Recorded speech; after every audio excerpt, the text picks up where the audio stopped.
जहां पर एक नया कनेक्शन सामने आ गया है। दर्शकों, कनेक्शन किसका है आप देख रहे हैं। एक तरफ है हेमंत सोरेन और दूसरी तरफ है कांग्रेस के राज्यसभा सांसद धीरज साहू। अब इन दोनों का कनेक्शन ईडी ने निकाल लिया है।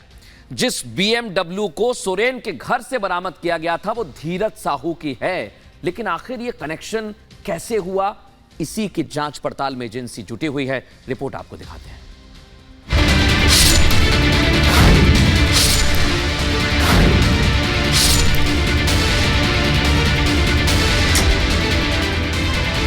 जमीन घोटाले में झारखंड के पूर्व सीएम हेमंत सोरेन की मुश्किलें कम होने का नाम नहीं ले रही हैं। पहले हेमंत सोरेन के करीबी पर शिकंजा कसा गया, फिर उन पर एक्शन हुआ और अब कांग्रेस के धन कुबेर करोड़पति सांसद धीरज साहू से उनके तार जुड़ते हुए नजर आ रहे हैं।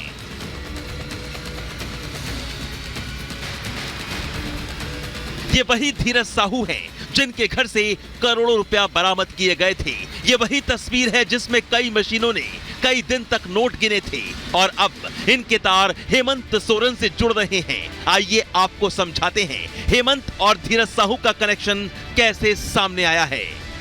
दरअसल ईडी ने हेमंत सोरेन के दिल्ली आवास पर छापा मारा। छापेमारी के दौरान एजेंसी को कागजात मिले, साथ ही ईडी ने बीएमडब्ल्यू कार भी बरामद की। बीएमडब्ल्यू कार धीरज साहू की कंपनी के नाम पर है। इससे धीरज साहू और सोरेन का कनेक्शन मिला। इसी के बाद सोरेन बीजेपी के रडार पर आ गए। जो छापे हुए थे वो झारखंड में भी हुए थे, ओडिशा में भी हुए थे, कई प्रदेशों में हुए थे। ये 352 करोड़ की जो काली कमाई है, ये कांग्रेस पार्टी की गांधी परिवार की तिजोरी में जाती है। ये तो अनुमान लग गया था। हेमंत सोरेन की बीएमडब्ल्यू जो इस्तेमाल कर रहे थे, जब्त होती है उनके ही आवाज से, वो भी धीरज साहू की है। ये आज बड़ी खबर सामने आई और ये क्या दर्शाता है, जो बात हम हमेशा से कहते आए हैं, एक ईमानदार सरकार, उसका मजबूत कानूनी डंडा, और दूसरी तरफ ये भ्रष्टाचारी, ये सब मिले हुए जी। बीजेपी के नेता यही नहीं रुके। झारखंड में इसे लेकर बीजेपी ने चौतरफा हमला किया और कांग्रेस और जेएमएम पर निशाना साधा। कि 4.5 साल में इस सरकार ने जो भी कुछ किया है वो 4.5 साल बाद बाहर आ चुका है। सभी चीज़ ट्रांसपेरेंट है। आपको दिख रहा है कि जिस प्रकार से बीएमडब्ल्यू का जो विषय हुआ है, मामला आ रहा है कि धीरज साहू जी उसमें इन्वॉल्व हैं, तो हम क्यों नहीं मान सकते हैं कि भाई आने वाले समय में ये जांच जब और आगे बढ़ेगा तो क्या ये जो पैसा पकड़ाया था धीरज साहू जी के पास से, ये मुख्यमंत्री का पैसा ना हो। इसलिए ये सरकार का अंजाम आप देख चुके हैं कि पार्ट 1 जो 4.5 साल तक चला है, ये होटवार पहुँच चुका है। अब उनके आवास पर धीरज साहू का बीएमडब्ल्यू क्या कर रहा था? क्या धीरज साहू को रखने के लिए बीएमडब्ल्यू उनके पास जगह नहीं थी जो वहाँ उनके आवास पर दिया था, या बीएमडब्ल्यू का उपयोग माननीय मुख्यमंत्री जी कर रहे थे, तत्कालीन मुख्यमंत्री जी कर रहे थे? अब इसका जवाब तो माननीय मुख्यमंत्री जी को ही देना होगा कि भाई ये बीएमडब्ल्यू का उपयोग आप कर रहे थे, नहीं कर रहे थे, या आपके आवास से कैसे बरामद हुआ। इधर बीजेपी ने हमले तेज किए और हेमंत सोरेन पर झारखंड को लूटने का आरोप लगाया। उधर जेएमएम और कांग्रेस ने भी इस कार्रवाई पर सवाल उठाए। अब सवाल ये उठता है कि कांग्रेस के सांसद की गाड़ी हेमंत सोरेन के दिल्ली आवास कैसे पहुंची। धीरज साहू झारखंड से राज्यसभा सांसद है और मैं उस वक्त उड़ीसा के बलांगीर में भी मौजूद था जो कैश बरामद हुआ था। और देखिए अब ये बड़ा खुलासा हुआ। एक तरफ हेमंत सोरेन ये कह रहे हैं कि अगर उनके खिलाफ कोई भ्रष्टाचार साबित होता है तो राजनीति क्या, मैं झारखंड छोड़ दूंगा। लेकिन लिंक देखिए कैसे मिल रहे हैं। धीरज साहू उस बीएमडब्ल्यू के लिए पैसे देने के मामले में कहीं ना कहीं फंसते नजर आ रहे हैं। ईडी के जो टॉप सोर्स है वो कह रहे हैं कि जो बीएमडब्ल्यू है गुड़गांव की किसी कंपनी के नाम रजिस्टर्ड है, लेकिन उसके लिए जो पैसे दिए धीरज साहू ने दिए हैं। भ्रष्टाचार के खिलाफ ईडी का एक्शन जारी है। ईडी ने जब कांग्रेस के राज्यसभा सांसद धीरज साहू पर एक्शन लिया तो देश ने देखा कैसे करोड़ों के कैश का खुलासा हुआ। लेकिन अब सवाल यह है कि धीरज साहू के संबंध हेमंत सोरेन से क्या है? क्या कथित जमीन घोटाले के तार धीरज साहू से जुड़ेंगे या फिर हेमंत सोरेन के पास धीरज साहू के कोई राज हैं? ये वो सवाल हैं जिनके जवाब ईडी ढूंढ रही है। इसके लिए एजेंसी की तैयारी है कि दोनों को आमने सामने बैठाकर पूछताछ की जाए। अब देखना यही है कि अगला एक्शन कब होगा। Bureau report, Republic Bharat.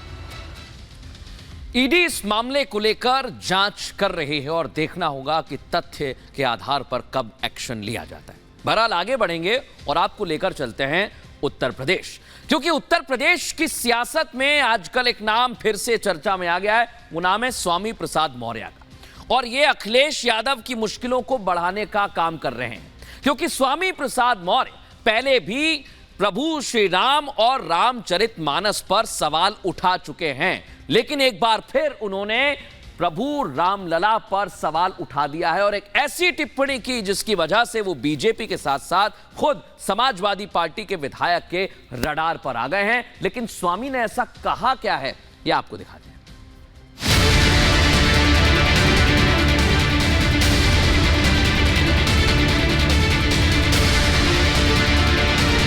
कभी श्री रामचरितमानस और कभी सनातन धर्म के खिलाफ विवादित टिप्पणियां करने वाले समाजवादी पार्टी के राष्ट्रीय महासचिव स्वामी प्रसाद मौर्य एक बार फिर सुर्खियों में हैं।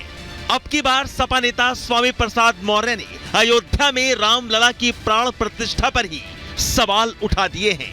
स्वामी प्रसाद मौर्य ने अपने बयान में कहा कि रामलला की प्राण प्रतिष्ठा का प्रश्न कहां उठता है, जब रामलला अयोध्या में हजारों साल से पूजे जा रहे हैं तो अरबों खरबों रुपया खर्च करके दोबारा प्राण प्रतिष्ठा करने का औचित्य क्या था, मैं इस पर सवाल उठाता हूं।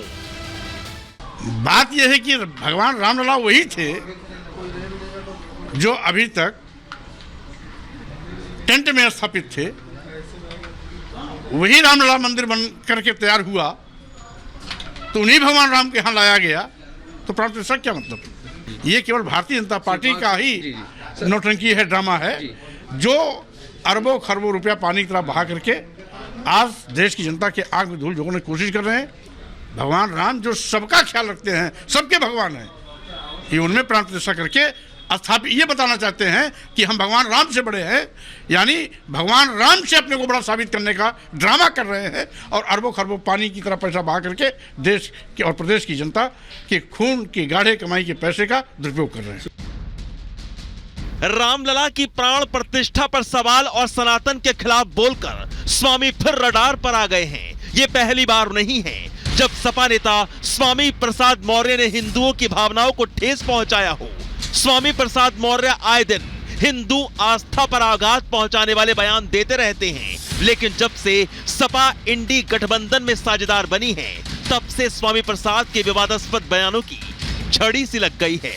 लेकिन हैरानी यह है कि तुष्टीकरण की राजनीति चमकाने में लगे सपा अध्यक्ष अपने इस बिगड़ैल नेता के विवादित बयानों पर एक टिप्पणी करना तक उचित नहीं समझते, जिसे लेकर एक बार फिर उत्तर प्रदेश में राजनीति गर्मा गई है। बीजेपी और उसके सहयोगी दलों ने स्वामी को आड़े हाथों ले लिया है। समाजवादी पार्टी 2024 में समाजवादी पार्टी बनने वाली है, वो कैसे बनेगी, क्यों बनेगी, उसके कारण सपा बहादुर पार्टी में कोई भी अगर कुछ बोलता है तो बिना समाजवादी पार्टी के मुखिया के आदेश के नहीं बोल सकता।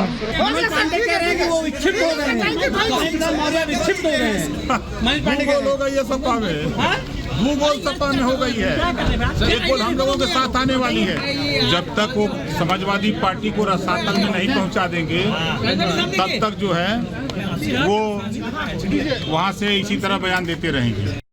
निषाद लोग इंतजार कर रहे हैं गांव में, ये इलेक्शन में आए तब फिर इनका दवाई होगा, क्योंकि ये अधर्मी लोगों को जो धर्म के खिलाफ बोलता अधर्मी है, उसका जवाब थोड़ा ठीक नहीं होता। ये सब लोग लोकतंत्र में मरे लोग हैं, क्योंकि जनता जनार्दन होती, जज होती, जनता ने इन लोगों का स्वीकार कर दिया।